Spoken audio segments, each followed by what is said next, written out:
Assalamualaikum warahmatullahi wabarakatuh.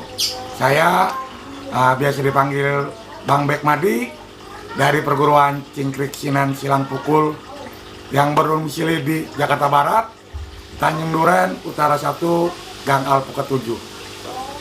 Ya. Bang Bek, untuk sejarah awalnya silat Cingkrik Sinan Silang Pukul ini tahun berapa sih Bang? Dan seperti apa itu? Sejarah Sanggar Cingkrik Sinan Silang Pukul berdirinya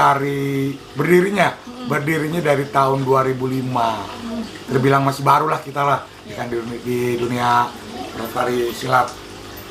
Dan awalnya gimana tuh? Awalnya kita tuh ya saya nih berinisiatif nih, ya kan, daripada silat regenerasi semakin zaman semakin punah, saya berinisiatif nih ngajarin di kampung-kampung dulu, dari antara kampung di wilayah sendiri.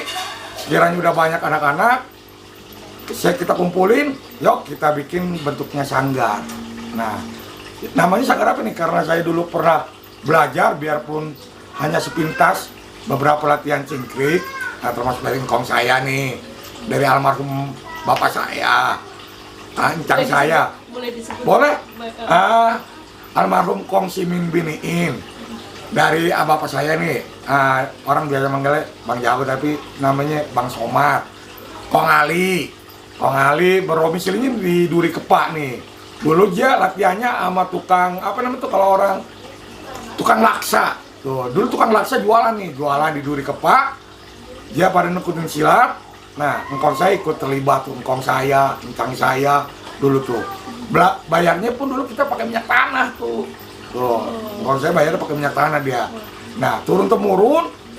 Nah, bertahap saya nih belajar sama kaum saya nih. Dulu mah nggak ada namanya silat ya, pokoknya silat roblong. Tuh, pokoknya kaum saya nyebutin silat rawa belong. Nih Belum gua ada istilah cingkrik ya? nggak ada, ya kan. Sama nih gua ajarin silat. Ini gurunya dari roblong, tukang laksa. Dibilang, oh yaudah belajar. Nggak tahu tuh namanya tuh. Sesudah habis sambut jadi selesai, saya belajar lagi nih, belajar Cimande tuh. Masih belum puas lah sama jiwa-jiwa muda. Dapat sampai startnya di 2002. Di 2002 saya pengaplikasian lagi belajar cingkrik, dari cingkrik Kigoning, cingkrik Kongsinan, pokoknya cingkrik roblong termasuk, ya kan, kita ikut belajar. Nah, di perguruan kami nih makanya banyak pengaplikasian yang beda. Tuh dibilang, ini kok cingkrik mainnya begini, kok cingkrik Kongsinan begini. Karena kita tuh jenisnya pengembang, makanya di sanggar saya tuh namanya cingkrik Sinan, bukan cingkrik aliran Kongsinan. Saya nggak berani ngucap Kongsinan karena tuh yang berhak sama tur-turuannya, loh kayak anaknya, cicitnya. Kalau saya mah pengembang jatuhnya. Berarti memang ada perbedaan juga ya Bang ya untuk jenis cingkriknya gitu. Nah iya. Di sanggar saya nih perbedaan cingkriknya ya sama lah, gedor, beset, ya kan. Tetapi ini sama-sama cara pengaplikasian di langkah-langkahnya kita sama, 1, 12. Tuh, paling kalau seluruhannya kita nih sampai 14 nih. Tuh, dari sambut gulung, lokbe, 3 roda, ya kan, longok itu semua ada, di cingkrik ada semua. Nggak bisa dipungkiri kayak longok, lokbe, itu ada semua, ya kan, 3 roda, ya kan. Ada kita, nah, saya menggabunginya ada beberapa, mungkin 80% cingkrik, berapa persennya lagi silat-silat kayak TKDH, Cimande, Cikalong. Nah, kita ngambilin penggabungannya supaya regenerasi nanti lebih menarik tuh ikut latihannya, lebih menarik dan lebih simpel karena kita tuh mau berkembang bukannya mau mati kembang. Tuh, kita terus mau berkembang ya kan, sampai anak cucu nanti. Dan optimis ya Bang? Iya, saya maksudnya sampai sekarang pun ini udah terwujud gitu, berkembangnya terbukti gitu. Iya, ya, alhamdulillah sekarang kita tuh udah dibilang berkembang, masih belajar karena nanti kita tuh putus belajar nanti kalau udah di alam kubur. Tuh, kalau masih hidup mau belajar terus saya belajar. Sampai sekarang udah berkembang anak-anak. Sampai sekarang ada beberapa cabang tuh saya tuh. Berapa tuh Bang? Sekarang yang masih aktif di pandemik ini ada 8 cabang yang aktif. Tuh. Kalau keseluruhan semuanya kita hampir ada 20 cabang tuh. DKI kita pegang tuh, Jakarta Pusat, selatan, timur, barat, paling banyak di barat. Kita nggak bisa dipungkirin karena pusat di barat, karena barat tuh banyak tuh di wilayah-wilayah kayak Tambora, Grand Garden, Grand Jalan Mangga, banyak lah. Itu barat.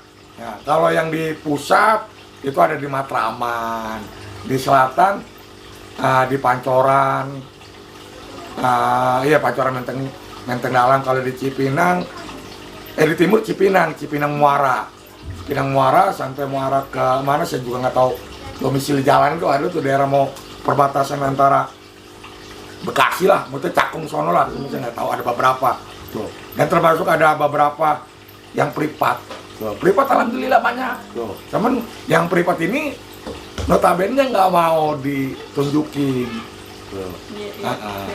Ya biasa kalau privat dia maunya, tidak bang buat jaga diri aja.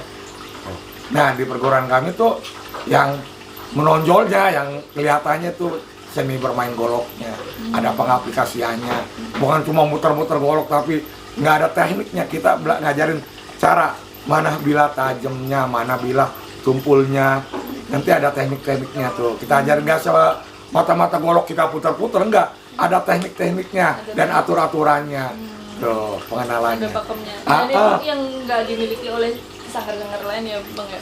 Wah, alam. Kalau sanggar-sanggar lain mungkin ada. Nah, kalau di kita ada tekniknya yang nggak punya sanggar lain. Dari pemuterannya, cara memasukkan. Pakai golok. Boleh di. Nah, nanti saya ambil golok dulu. Iya.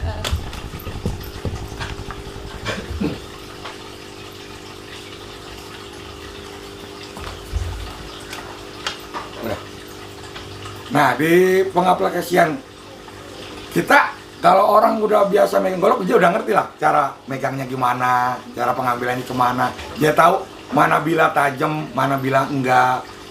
Nah, kalau putar-putar ke sana udah biasa. Nah, biasanya nih yang menonjol di tempat kita nih cara memasukkannya.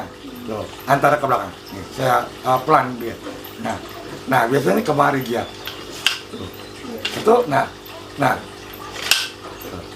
Makanya sekarang banyak yang pada, bang, ini cara ngajar bagi ilmu metodenya, ya kan? Yaudah, belajar, datang ke rumah, saya ajarin metodenya. Tentu nggak bisa dipungkiri, semua yang berdomisili di wilayah, yang cara pengaplikasiannya masukin golok ke sini, biasanya dari pembelajaran kita orang, ya kan? Kita kan nggak bisa nonjolin banget apa aja, entah duluan, apa kita duluan, kita kan kurang tahu juga. Itu artinya memang cara memasukkan ke golok itu emang udah menjadi ciri khas. Iya. Sini, ya, bang? Pas golok kan ada golok yang di kiri, ada golok yang di kanan. Tuh, kalau golok yang di kiri waktu nyabutnya kita masukinnya kemari, tuh, waktu nyabutnya kemari. Nah, kalau yang di kanan biasanya kemari. Tuh, ya megangnya ada di sikut, di longok. Kalau di cingkrik dulu, dia ada longoknya. Longoknya ini nih kemana, ini kemana. Pas ini diambil, ini masuk. Ya. Oh, ya ininya masuknya kemari. Sama, masukin golok juga sama kemari. Tapi ada tujuan tertentunya juga nggak sih bang? Ada, nih, jangan cuma nih kayak kesini kemana puterannya, terus putaran kemari dia harus tahu kemana. Tuh, koet kemari dia tahu kemana.